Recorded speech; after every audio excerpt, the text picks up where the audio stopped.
Good Sunday evening to you, South Jersey. I'm meteorologist Dan Skeldon, live from the Irish Pub, where we are every Sunday at 7 p.m. Palma Accardi off tonight, so I'm flying solo, but whenever solo, because we try to bring you different guests each and every week. A first-time guest, a long-time acquaintance and friend of mine, Mayor Jack Glasser from Summers Point. Mayor, Danny, nice an to honor have to be you over on. here and being here with you and Tom. It's just a great night to be, and I appreciate the fact that you invited me over. We've known each other for many years. I've spent many nights with you in Summers Point. Calling you on the phone, Yep. and two of us talking about weather, or upcoming weather, and things that are going to happen within the area. And I've appreciated your support over the many years, and I'm glad to see you again. And it's great to have, we have a lot of island municipal officials on. So it's nice to have a mainland bay community represented as well, because you guys have some similarities and you share some similar concerns, but it's also a little different as well. It is a little bit different, but remember, Summers Point, it's a peninsula. We're hit on three sides by water, Backon Creek and Great Egg Harbor Bay. So, not that we have the total flooding issues that, say, the islands do, but we do have our issues. And you have a we try lot to more work with them. year-round residents too. Yes, we do. More so than the Barrier Islands. Yes, we do. Right. Yes, we do. And we also have a first-class hospital there, and Shore Medical, and of course our shopping districts, etc. So we have more people. I feel people come to Summers Point because everything that we do have. We have our ShopRites, our Acme's, and our shopping centers. We have Great Bay Country Club, Shore Medical, and so many other things that we have to offer, and of course our great restaurant district. So we're part tourist area, and we're part, of course, a great residential area that we have, and so many different neighborhoods within Summers Point. So I grew up there. Yeah, tell us a little bit about how long you've been mayor, where you grew up, and how you got here today. I'm a Philly guy. I was born in Philadelphia, in the great Fairmount section, which, by the way, my daughter is up there living right now. But if you see St. Francis Xavier on a parkway, it's where I was baptized. But I came down here. My father had an opportunity to move down to Summers Point when I was 12. I was able to go to Dawes Avenue School with some great notables that are Paul Hodgson, the mayor of Egg Harbor Township, was a classmate of mine, and of course, in the 8th grade was His Eminence Gregory Elmer Gregory of Gregory's fame. Gregory. So, it was great growing up in town. Denny DiOrio from DiOrio's was on the same baseball team as me. But it is really kind of like, and I'm from New England, so I'm going to steal a little Boston in me. It's kind of like the town where everybody knows your name. Exactly. It is just like quintessential, small town South It's Jersey. so much like the many towns that South Jersey was back in the old days, like Ventnor and Margate, but especially Brigantine. But the Summers Point, we've always felt we're different. We were like Bay Rats. Most of us kids had lived east of Route 9. It was a great town growing up. I had the opportunity to go to the public schools, Dawes Avenue, and then my father wanted to finish my Catholic education at St. Joe's and then on the Holy Spirit. So, but I've been here most of my life, with the exception of 4 years that I spent in the United States Air Force when I was away. Thank you for your service. Well, thank you. you. Serve. And I served in Loring Air Force Base, Maine, for 18 months, and then I received orders to serve the United Kingdom at RAF Upper Hayford, which is about 20 miles outside of the city of Oxford. Okay. So, and then I came home and joined the Air National Guard, as my bio reads, and spent another 20 years with the 177th Fighter Wing, the famed Jersey Devils, which I'm proud to say I served, and now my daughter-in-law is serving out there. Okay. And of course, I was a police officer for many years with the Northfield Police Departments. Retired back in 2002. I taught at St. Joe's, Summers Point, and now I'm on the security staff at the Atlantic County Institute of Technology up in Mays Landing, led by Phil Gunther, our superintendent. But now, being the mayor, I've been the mayor for the last 11 and half years, and it's been a great time for me. I think Summers Point is one of the great cities in all of New Jersey. You got to love the Point, and I do. It's one of my favorite. I lived in Ocean City. I worked in Linwood, but right in between the two, I spent so much time in Summers Point. My wife has family in Summers Point. I mean, I love the town, and like I said, it's a unique Bay perspective. So we always bring the conversation. Sandy always comes up because that was a storm that shaped. A lot of memories of longtime residents who hadn't seen a storm since say '62 or Gloria way back in '85. Yeah. Briefly, what was your Sandy experience like in Summers Point? I was there during the whole thing. I was in my office for the most time with Councilman Howard Dill. He camped out with me, and Councilman Sean McGuigan, who's now our council president, was over. But I can remember the first day when the water started coming up on a Monday, and it had flooded Bay Avenue, and we had a water rescue down off of Launch Avenue. And the fire department went down along with our public works and went in with a dump truck and got the person out. But I remember being there during most of the day, and then right around 6 or 7 o'clock at night, myself and Councilman Dill and now he was then Captain Bobby Summers, now he's our acting chief, went out and started to survey the damage and what was going on in town. And, as you know, our Bay Avenue at a really good high tide gets some flooding. Right. During Sandy, the water was up across Bay Avenue and say about 3 or 4 houses up as Summers Point goes up from Bay Avenue, a hill. There was flooding up that high, and that's like the heart of restaurants and nightlife, exactly. and residents on there. And we had gone down to New Jersey Avenue and the Bay Avenue, and because that's where our beach is, our great Summers Point Beach, where we have our Friday night beach concerts. And at that time, the pier that we have and the pavilion were still in place. So after that, we had gone out to a couple calls. I can remember going through one street on the other side of town, closer to the Parkway, and the water was 4 feet deep in that area, and we had to go through there to get to a call. So I remember the water coming over the top of the SUV that we were in. Again, we made it to the call, but that was the middle of it. That was really when the eye was passing by. Right. When it started to turn around, and that's when we got a lot of our major damage. Right. The pier went, our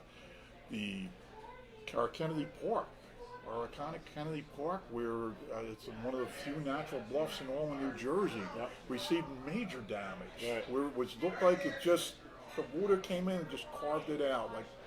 And it took us a while. It took us a while to get everything repaired from there. But that night was unbelievable.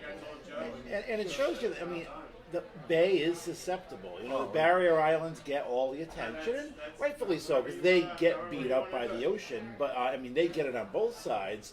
But, like you said, Summers Point's a peninsula. We had a mayor from the Delaware Bay community on. Right. Much smaller than Summers Point, but they got beat up.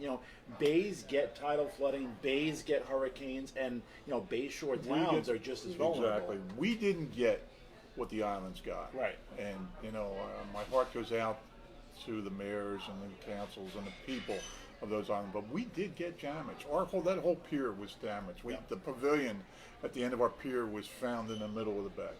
It was just, next morning we came in and there it was. Like I said, the damage at Kennedy Park. We were fortunate, but we did get flooding damage. Bayshores too. The restaurant was very badly damaged and had to be eventually torn down. The old Dolphin Dock was heavily flooded and damaged. So we had major problems there. So what happened was afterwards is that our city council had the foresight to start putting the money up now. But you can't wait for FEMA money, etc. You have to start working on repairing the damage now and hope that you recover the monies later on. And that's Sure. what our council did, because let's face it, we are a tourist town. Yep. We're on the bay side of Ocean City. We have to have those areas fixed up, and they did that right away. They put in gabions, which are, lack of better words for those that don't know, or fenced-in boxes that contain rocks. Yep. We put them all into Kennedy Park and filled that in, and that's held up so well. We fixed the pier down at New Jersey Avenue at the Morrow Beach, Right. and fixed that up. Like, we needed to do that, because if we didn't, it was Sandy in 2012. but what, it was like September. It was October. Actually, it was October 29th. Right, it was October. And if we didn't act fast. You're at the beginning of nor'easter season, Right, we were at the beginning of nor'easter season. We had to move fast with getting things in line. And I have to throw out a kudo to our city engineer, Greg Snyder, who worked along with the city, and our city administrator, Wes Swain, working together, everyone, our emergency management director, Phil Gaffney, everybody putting together, all these agencies, getting Summers Point back on its feet. It was tough times, and again, I remember my good friend Phil Gunther over in Brigantine and what he went through with the heavy damage Right. they received. Yeah, because the further north you Right, went, the further north you got. So Brigantine, as far as Atlantic Right. County goes, was probably the hardest Yes. hit, and then it got worse up in Ocean and Monmouth counties. What do you think the biggest lesson is, like from Sandy? Well, let's say another Sandy-like storm hits. How are you better prepared as a community in terms of flooding, in terms of wind, in terms of damage? Because, you never really know how ready you are until a storm hits, until you face, the wrath of Mother Nature. So what do you think the biggest takeaway from the storm is? One thing we were made aware of the wrath of the storm, because we were lulled too much in a sense of complacency, Yep. where everyone just said, this isn't going to happen. It can't All happen these here. storms Right. have passed, Yeah. we've never, and all of a sudden we got hit. And we didn't get hit that bad. No, it wasn't our worst case scenario. It wasn't No. our worst, and whereas, we kept expecting it, and when that storm went north of us, even though, like I said, we did get damage. There's Yeah. nothing about it.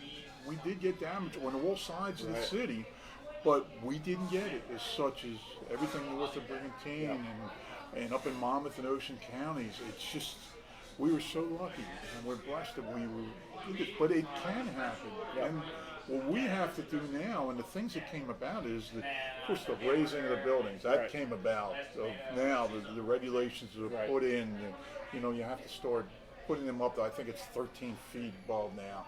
And you have to do that, right? And you just got to start looking. And of course it's expensive. Yeah. My brother had this, just going through it. He's still going through it and fixing his house in Margate. That is one of the things, but one of the biggest things is we have to plan for this. And we have to review our plans every year. We're involved in the Atlantic County Multi-Jurisdictional Hazard Mitigation Plan, which provides us with contacts through our city administrator's office, our police department, our public works, our emergency management, our fire department, working together to build up plans for Summers Point. And I just got to read off a couple of notes that identifies strengths and weaknesses throughout the geographic community landscape and incorporates hazards as well as flooding preventive measures for a planning and perspective and zoning perspective. So, Do you think your residents, are, flooding knowledgeable, and they know what minor flooding brings to Summers Point, moderate flooding brings to Summers Point. They know where the flood zones are, because it is a lot more year-round residents than shore residents, where you have a lot of tourists. They may not be familiar. So I know Summers Point prides itself on being a storm-ready community. I see the signs all around town. So do you think they're tidal flooding knowledgeable, if you will? we try to make them that way because our emergency management folks, on a periodic basis, are out at our shopping centers handing out material. Right there at all the major events that we have, Bayfest, good old days, you name it. And I got to give them a great amount of kudos because they are out there. They're volunteers that come into the city. They're giving out that storm-ready information. We have it in City Hall. Right, they're always there and prepared, and that's part of the requirements we have for being storm-ready is to have that public information in. But we still have to do more. We still have to keep reminding people and reminding people. Because everybody, let's face it, we're human. We get complacent. You know what? Storm hasn't hit us a couple of years. You know what? This storm season may miss us all together, right? We always hope that's we the always case, hope but, that. You know, and how many times has that happened over the years? And then you have a storm of Sandy size come through, and you know, you just have to keep working together, right? Not just in a municipality, but the county and the state level, and working with the different agencies, right, to ensure that you're ready for this and that your people are ready for it. And it goes on to the storm evacuation routes, and be prepared to get up and move. Now, I live pretty close to City Hall, which is probably one of the highest points in town. Because you know, Summers Point, we have Bay Avenue, and then everything kind of goes, like I said, slopes up from there. Isn't I always heard, I don't know if this is true or not, the Summers Mansion is the highest point in town. Is I that believe true or Dawes not? Avenue. I heard Dawes Avenue School was, okay. All right. but it seems like it's a gentler slope Okay. right there. But the mansion, let's face it, I kid around a lot, but I always thought when the Summers came to Summers Point, they built there because that's where the diner was going to be, and the crab trap would be across the street. And But the Pearl. and the Pearl, and the Pearl, and the Med, and you know, you go back as long as I do. And Tony Marks was down the street, but no, I think it's really one of the highest points in town. It's such a, you know what, I every so often I'll walk down from my half down a bike path and just look out over Great Egg Harbor Bay and try to imagine what it was like back then. You know, and to imagine we've lasted this long and how many years. But now I think with all the development we've had, we have to be very careful. And you mentioned too, you know, barrier islands. You have a different challenge than them because everyone has to get off the barrier islands. Everyone has to either get out of Summers Point or go through Summers Point. So you're kind of part of the evacuation route. Does that present any challenges? People heading north in the Parkway, north in Route 9. I mean, if stuff bottlenecks in Summers Point, it can back up the chain in Ocean City and Strathmere and Seattle and Marmora. And so, I mean, you're only as good as your weakest link. And I'm not saying Summers Point's the weakest link at all, but you guys have to be very wary of evacuation plans, right? Well, you are. And our police department is well aware of it.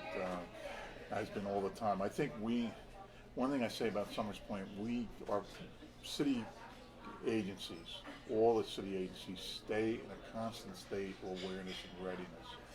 Last night, I just happened to be down on MacArthur Boulevard, Route 52, and the traffic was backed up all the way down to the Shore Road light. So on a Saturday night. Yeah, so, you normally wouldn't think that. You normally wouldn't think that. So think about when you're going to have a total evacuation of the island, right? Say it happens during the summer where they have to you know, it's going to be tough. Right. But we're going to work through it, and we're going to get them because exit 30 is right there at the end of our Route 52 turns into Laurel Drive, which is city street. By the way, the only city street that has a municipal street that has an exit on the I always thought that was an odd setup. Yeah, when I first interviewed at NBC 40, you know, my news director warned me, you got to go to the Parkway, you got to go through a neighborhood to get there. Right. And that was my first ride up Laurel Drive, and I remember it well. It's always something for me because we have to constantly look at it because that gets more traffic than any other municipal street in town. Right. So we have to look at that for a lot of things, repairs, etc. We were lucky enough a few years ago to get a grant from the state to repair that, so to totally pave it. So, and of course, you know, a normal street, and I'm not an engineer or a police officer, as you know, so, you know, it has to be built up a lot more. And that's what you have to look at when you're planning. And they're trying to raise Route 40 coming out of Atlantic City. And you know, and one of the tools that the Coastal Coalition's working on are webcams. We were talking about this before the show. There's one in Sea Isle, you know, that highlights the most troublesome spots. So people who may or may not be either coming through the town, they want to go back to their house, they want to know how bad the island's flooded, they want to come through Summers Point, they want to know how it's flooded. Where are your troublesome spots? And like, if you could get a webcam, where would you guys like first to put one, it? of course, would be Bay Avenue. Yeah. Anywhere from, say, the hospitals, south. Okay. Right, anywhere along there, that's the first place because, like I said, on a really bad high tide, when the moon is right, Just a et full cetera, moon on a full sunny moon, day, yeah. Yep. you're going to get water up in there, and we're having problems now because a lot of the bulkheads, right, are deteriorating. Right. We're having a problem with that over on one of the streets in town, and we're working on that to help out there. But yeah, I mean that's one of the places. Summers Point Mays Landing Road, and Which is a evacuation route of sorts. So it's kind of the back way, right? which is the back way. Right. Today I was out there, and there was a lot of traffic coming into town. But what we've done, and just so we recently dredged through grants the Higby Pier, which is where the Duke of Fluke, and it's right next to our Morrow Beach, our Summers Point Beach. We recently dredged that, and part of the requirements through that dredging was that we would use those dredgings to help the environment. And what they did, if you notice, if you ride down on Summers Point Mays Landing Road now, west of the Parkway, you'll see that there's more filled in there. Well, that's the dredgings from the bay. Now they've done some plantings in there, and that was through our Economic Development Advisory Commission, a lot of people, and especially Greg Sikora, who worked on that, and Jim Ritala, who's our city planner, and worked on that to get that set up, and now that's helped out. Right. And we're hoping that it's not going to be the catch-all because we know how Mother Nature is and water. But that's one of the areas there. Summers Point Mays Landing Road is always flooded. I mean, if you're surrounded by water on three sides, if you can try to build up one of the sides, hey, more power to you, and that maybe alleviates the damage done. So another area is, of course, north of the Longport Boulevard, Long Bay Avenue. Yes. So, I mean, because you have the bay right there. Right there, and the neighborhoods that are back in the western part of town that are up against the Parkway and the marshes there. So, that's what we have to look at. And of course, the end of Broadway Avenue by Kennedy Park. Let's face it, we all have our areas, but we're so lucky. I'm so fortunate to be the mayor of Summers Point. It's been a blessing. It's been a passion for me to be there. But I've been lucky to work with some great people, some very dedicated people who their job and their feeling is what's good for Summers Point. Let's take away everything else, the politics, everything else. What can we do to work for the best of Summers Point? And I've been fortunate to have those people around me. And I'm just, my harbor master, or our harbor master, Ronnie Maestro, just put on his annual crowning tournament yesterday, which brings 400 to 600 people to Summers Point. But it's also part of his foundation, the Pacon Creek Foundation, that looks for the environment. And that's a big tributary that affects Linwood, that affects Summers Point, and that's tidal, and that can cause damage as well. And it's funny. Ron came and he said he wanted to be harbor master, and we had the opening. We put him on harbor master, and he's run with the ball. And I've gone out every year with him on his boat during the cleanup of Pacon Creek, and now he does Steelman Bay right there by Caroline. So, again, you have people like that are working on the environment, that are helping with the town, right? Because we have so much great around us with, again, the Pacon Creek, the bays on the east side of us. We have so much there, and we have to take care of our environment. I mean, our job as elected officials is to take care of the things that we have now and prepare for the future. And I've always thought that. So, now, is there any projects you are in the works as far as storm preparation, flooding mitigation? I mean, you guys it's a 24/7 job. I mean, you guys are always I think we're always constantly looking at it. Nothing that steps out of my mind right now because we just got done they're just finishing up the pier at Higby Avenue. But we're always looking. We have a steering committee that meets once a month, that discusses everything in Summers Point, and they're constantly looking at things. You can't remain stagnant. Yeah. You cannot sit there and say, "Oh, you know what?" Because complacency. No, you can't wait for the next one, like you said earlier. Right. You have to prepare before, during, and after. Exactly. Absolutely. We're talking with Mayor Jack Glasser from Summers Point. What's the motto on the signs?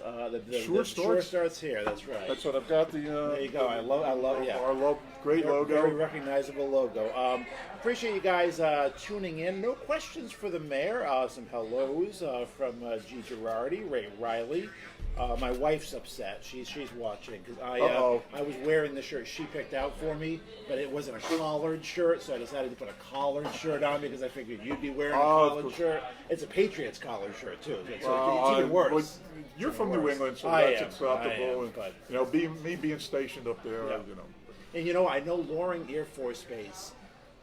Not because I'm from New England, but because of the movie War Games. It was in. It was noted. It was one of the first places they were going to hit. Loring Air Force Base up in Maine. I was lucky to be there. It was an experience to be in northern Maine. I was there when Nixon came back from one of his trips overseas, and he was landing at Loring, and the base went into high mode to really get everything ready and cleaned up, and it was Caribou, right? It's above Caribou. It's like Holton 15 area? miles. No, it's way above Holton. Holton's okay. actually south. Really? Okay. It's Holton, Presque Isle, Caribou, and then a little town called Limestone, which is right by Loring. And it was a great experience for me, but it was cold, and it's going to be. You like Summers Point better? Yeah, without a doubt.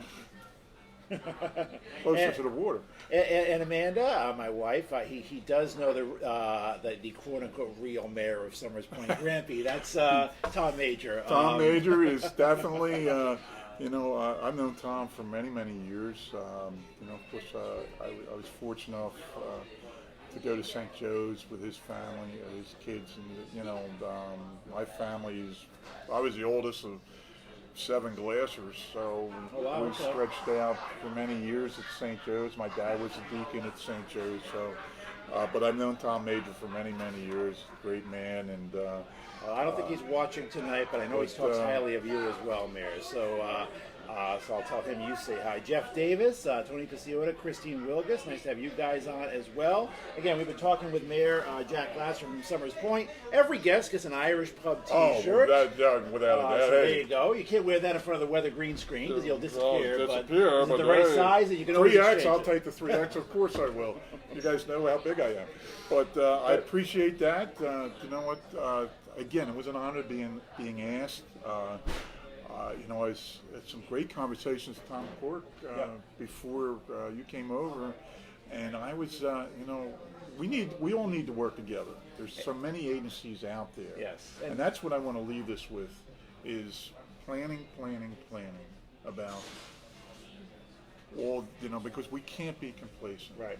And that's one great asset of the New Jersey Coastal Coalition. It's like, it's municipal officials and emergency managers and scientists and everyone working together at no cost to taxpayers, just sharing ideas and doing exactly what you highlighted here, the planning and not being complacent and getting ready for the next one ahead of time. Right, because we can't. And I don't want to, my mother was we wanted to move to Ocean City as kids when we came down to Summers Point. Again, my mother was a city person from Fairmount, Philly.